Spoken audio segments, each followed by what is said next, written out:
अस्सलाम वालेकुम दोस्तों।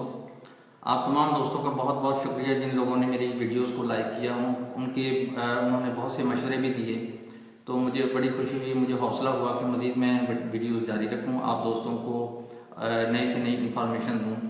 तो KP एस्ट्रोलॉजी क्योंकि बहुत बड़ा इल्म है, इसमें आप अपनी ज़िंदगी के हर मामले को बहुत डीपली चेक कर सकते हैं। इसी तरीके से कुछ दोस्तों ने मुझसे ये भी मशवरा पूछा कि क्या KP एस्ट्रोलॉजी में हम हेल्थ के बारे में जान सकते हैं कि हमारी हेल्थ कैसी रहेगी। तो इसी सिलसिले में मेरे जहन में भी ये ख्याल था कि हेल्थ के बारे में एक वीडियो ज़रूर बनाऊंगा। तो आज उसी सिलसिले में एक दोस्त की कुंडली मैं आपसे शेयर करने जा रहा हूँ। ये दोस्त मोहम्मद अरफान साहब हैं। तो इनकी कुंडली में मैंने हेल्थ के बारे में जो मालूमात देखी वो आप दोस्तों से शेयर करूँगा। अब चूँकि कुछ बीमारियां ऐसी भी हैं कि जिनका मेडिकल में कोई वजह भी समझ नहीं आती, मेडिकल टेस्ट में भी वो चीज़ सामने नहीं आती, तो लोग परेशान हो जाते हैं कि आया इसको कौन सी बीमारी हो सकती है। कुछ बीमारियां ऐसी भी होती हैं जिनको आप मेडिकल से ताल्लुक़ नहीं होता, उनका माइंड से ताल्लुक़ हो जाता है या पैरानॉर्मल वाक़यात से भी उनका लिंक बन जाता है। तो वो चीज़ हम KP एस्ट्रोलॉजी में देख सकते हैं। KP में हमें उसका जो मतलब कि रेमेडीज़ भी मिल जाती है कि अब उस शख्स को क्या करना चाहिए, उसके लिए क्या सलूशन है। तो ये चीज़ें जो है मैं आप दोस्तों से अब शेयर करने जा रहा हूँ। अगर आपको मेरी वीडियो अच्छी लगे तो आप प्लीज़ इसको शेयर ज़रूर कीजिएगा और मेरे चैनल को सब्सक्राइब भी कर लें ताकि नई से नई वीडियो आपसे मैं आपको जल्दी से जल्दी सेंड किया करूँ। और आप अगर मेरी वीडियो आपको अच्छी लगे तो आप मुझे कमेंट्स में मशवरा भी दीजिएगा कि मज़ीद मुझे अपनी वीडियोस को बेहतर करने के लिए क्या करना चाहिए। तो आप तमाम दोस्तों का बहुत बहुत शुक्रिया। तो आइए अब चलते हैं अपने दोस्त अरफान साहब की कुंडली की तरफ।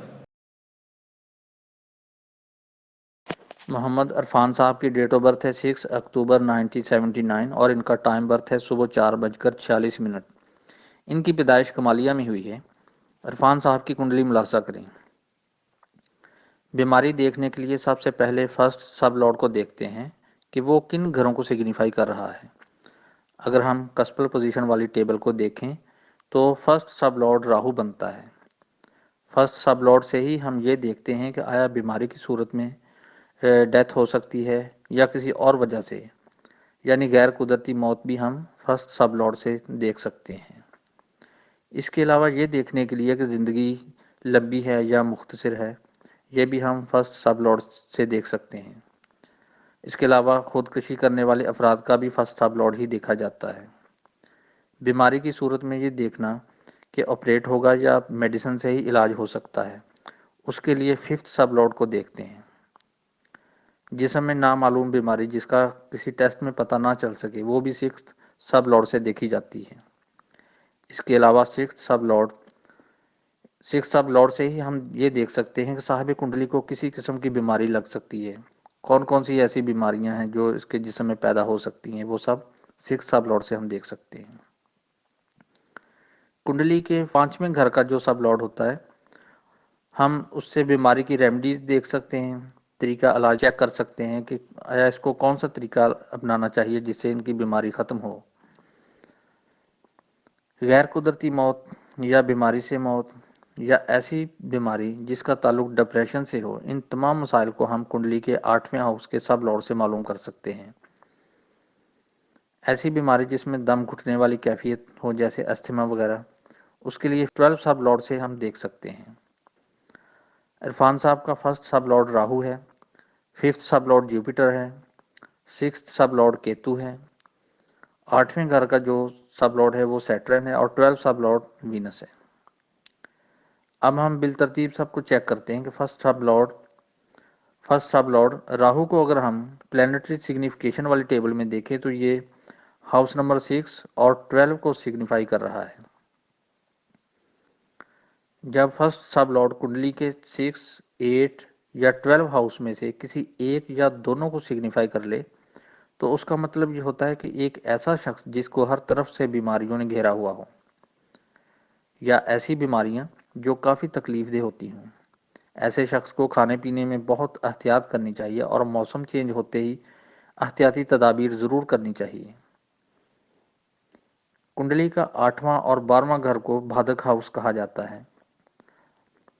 KP में बाधक हाउस برے گھروں کو کہتے ہیں۔ اگر فرسٹ سب لارڈ ان میں سے کسی ایک کو سگنیفائی کر لیتا ہے تو ایسے صاحب کنڈلی کی عمر تھوڑی ہوتی ہے، اندازاً 45 سے 50 سال کے درمیان۔ عرفان صاحب کا فرسٹ سب لارڈ بھی کنڈلی کے 12 ہاؤس میں یعنی بادک ہاؤس کو سگنیفائی کر رہا ہے۔ یہ یاد رکھیے گا کہ زندگی موت اللہ کے ہاتھ میں ہے، اسٹرالوجی کوئی غیب کا علم نہیں ہے۔ یہ سیم اسی طرح ہے جس طرح محکمہ موسمیات کے ماہرین ماحول کے کچھ فیکٹرز پر رزلٹ نکال کر بارش یا موسم کی پریڈکشن کر دیتے ہیں۔ اس لیے موت کی پیشگوئی کو اسٹرالوجی یا کسی اور علم کے وسیلے سے حرف آخر نہیں سمجھنا چاہیے۔ کچھ ایسی بیماریاں بھی ہوتی ہیں جن کی وجہ سے ہمیں آپریٹ تک کروانا پڑ سکتا ہے۔ کچھ اسی قسم کی سچویشن اس کنڈلی میں بھی بن رہی ہے۔ اس کنڈلی کا 5th سب لارڈ جوپیٹر کنڈلی کے 8ویں ہاؤس کو سگنیفائی کر رہا ہے، جس کا مطلب ہے کہ کسی نہ کسی وجہ سے آپریٹ تک بات پہنچ سکتی ہے۔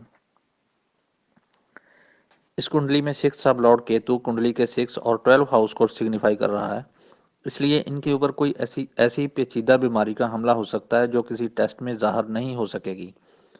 ان کو کافی ڈاکٹرز وغیرہ سے اپنا چیک اپ کروانا پڑ سکتا ہے۔ چونکہ اس کنڈلی میں 8ویں گھر کا سب لارڈ سیٹرن کنڈلی کے ہاؤس نمبر 1 اور 8 کو سگنیفائی کر رہا ہے، اس لیے جب بھی کسی کنڈلی کا 8ویں گھر کا سب لارڈ کنڈلی کے ہاؤس نمبر 1، 3 یا 12 کو سگنیفائی کر لے یا ان میں سے 3 کے 3 ہاؤسز کو بھی سگنیفائی کر لے تو ایسے شخص کی بیماری کا تعلق ڈپریشن سے ہوتا ہے، جیسے سٹمک السر یا شوگر کا ہو جانا۔ اسی طرح ان کی کنڈلی کا 12 سب لارڈ وینس کنڈلی کے ہاؤس نمبر 3 کو بھی سگنیفائی کر رہا ہے۔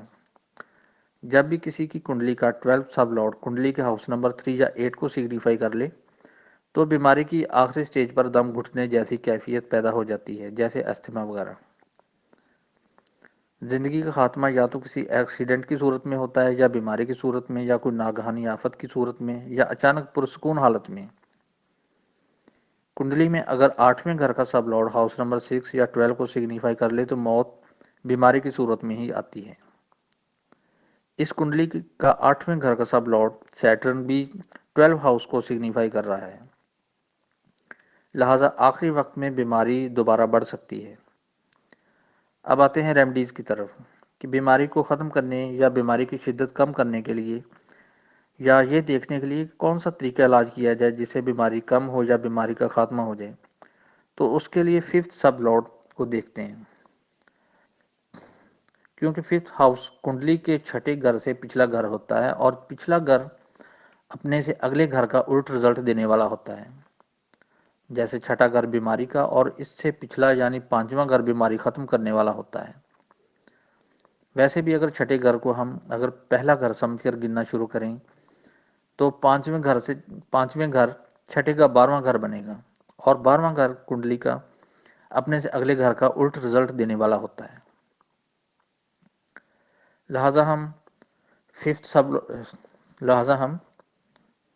5th ہاؤس کے سب لارڈ سے ریلیٹڈ جو بھی میڈیسن ہو، خوراک ہو یا طریقہ علاج ہو یا ہربل میڈیسن ہو یا ان تمام چیزوں کا استعمال اگر ہم ساتھ کر لیں تو ہماری بیماری کے لیے یہ خاتمے کا باعث ہوگا، ہماری بیماری سے بہت جلد ختم ہوگی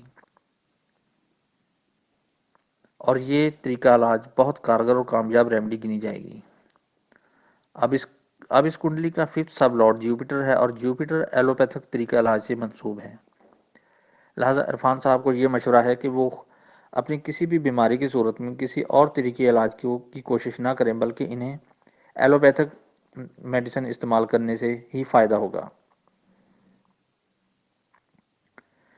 اس کے علاوہ وہ اپنی خوراک میں جوپیٹر سے منسوب چیزوں کا استعمال ضرور کریں، جیسے انجیر، سیب، لوبیا، چقندر، خوبانی، گھی، گوشت وغیرہ۔ اس کے علاوہ جوپیٹر سے منسوب افراد سے دعا کروانے سے بھی ان کی بیماری میں افاقہ ہوگا۔ جوپیٹر سے منسوب مذہبی لوگ ہوتے ہیں جیسے علماء دین، بزرگ، اللہ کے نیک بندے، ولی، درویش وغیرہ۔